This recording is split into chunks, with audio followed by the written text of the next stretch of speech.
রোহিঙ্গা ওখানে কিন্তু একটা প্রচুর হচ্ছে যে আমাদের এই মাদক তো সবচেয়ে বড় সমস্যা।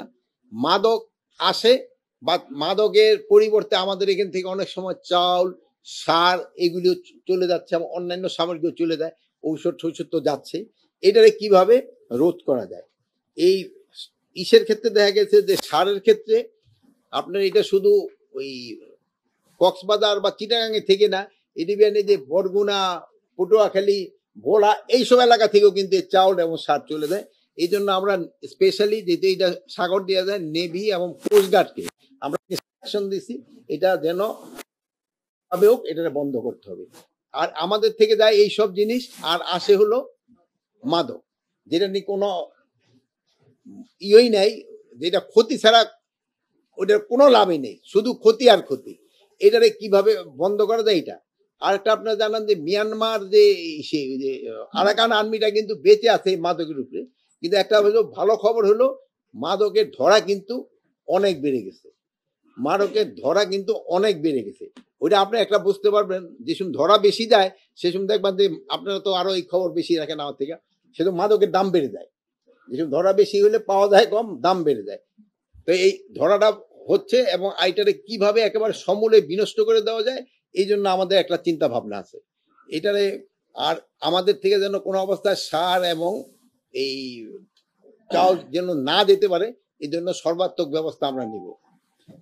আর একটা জিনিস হলো আপনাদের হয়েছে যে এবার আপনারা সবসময় লেখেন যে সবজি বাজার, কিন্তু আপনারা যে আলুর যে দাম পাচ্ছে না কৃষক, এটা কিন্তু ভাই আপনারা কেউ লেখেন না। গতকাল আমি মুন্সিগঞ্জ গেছিলাম, ভাই অনুরোধ করছি সব মুন্সিগঞ্জের, হ্যাঁ হ্যাঁ স্যার এই আলুর, কিন্তু আজকে কোনো পেপারে দেখলাম না আলুর একটা শব্দ লেখা। তা আপনারা লিখবেন কিনা জানি না ভাই, আমার এলাকার লোকজন এই যখন লেখে নাই, কারণ আমি জানি না, তবু আপনারা একটু লেখেন। কৃষকরা কিন্তু আলুর দাম পাচ্ছে না। আলুর দাম না পাইলে কিন্তু আগামী বছর তারা কিন্তু আলু ঠালু বুনবে না। যদি যদি এই যে আইন শৃঙ্খলা আলোচনা হয় না, তারপরে বলি যেহেতু আমি কৃষি মন্ত্রণালয়, যদি আগামী বছর আলু যদি তারা চাষাবাদ না করে কিন্তু আবার আলুর দাম বেড়ে যাবে। তো এই একটু বলবেন যে আলুর যেন একটা মোটামুটি একটা তারা একটু ন্যায্য মূল্য পায়, ন্যায্য মূল্য বলে তারা যেন কোনো রকমের তাদের খরচটা উঠাইতে পারে, এর একটা ব্যবস্থা করা। এইটা যদি হয়, আর যদিও আমরা একটা মূল্য নির্ধারণ করে দিছি সে এই কি বলে কোল্ড স্টোর গুলিতে, তারপরও ওটাও খুব একটা কার্যকরী হচ্ছে না, যেহেতু লোকজনের আলু খাওয়ার বাড়াইতে হবে এই একটা। আরেকটা হলো আমাদের আরেকটা ভালো খবর হলো নাসা গ্রুপের, জানেন যে এরা ওই নাসা গ্রুপের চেয়ারম্যান, যেহেতু প্রায় ওরা কত 2.5 কোটি না কত, আর অ্যাপ্রক্সিমেট 250 কোটি টাকা হলে ওরা কয়েকটা ইন্ডাস্ট্রি ক্লোজ করে দিতে পারবে, আর যেগুলি প্রফিটেবল আছে ওইগুলি চালু করতে পারবো।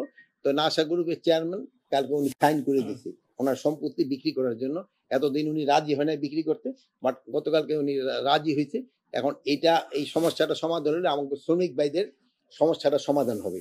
শ্রমিক ভাইরা তাদের টাকাটা পেয়ে যাবে এবং তারা অন্য কোনো ইন্ডাস্ট্রিতে গিয়ে জয়েন করতে পারবে, আর যেটা প্রফিটেবল আছে ওই ইন্ডাস্ট্রিগুলি তো চলবে।